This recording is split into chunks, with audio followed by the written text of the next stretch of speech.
Maintenant, je vais exposer pour vous les sociétés secrètes. Premièrement, il existe une société secrète qui s'appelle les Illuminati.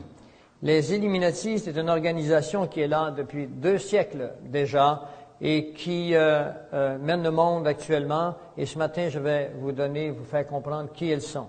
La deuxième société secrète au monde, c'est la franc-maçonnerie internationale.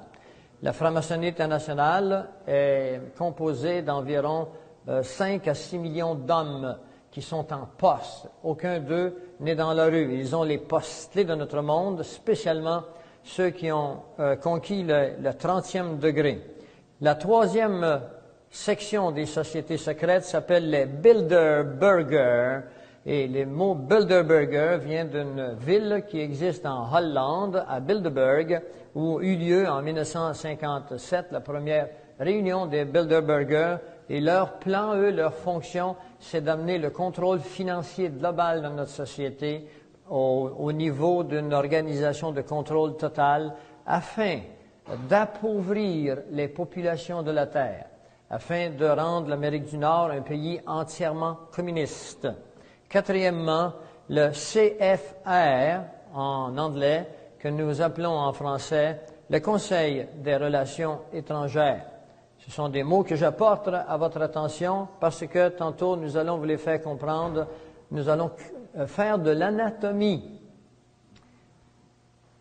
Et finalement, non pas finalement, mais la 5e grande société secrète s'appelle la Commission trilatérale.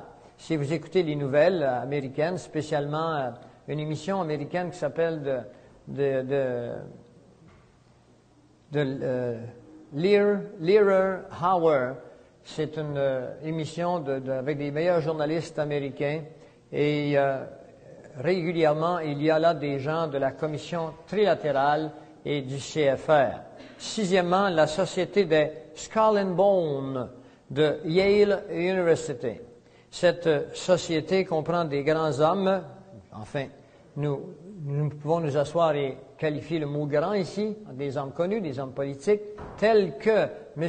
George Bush.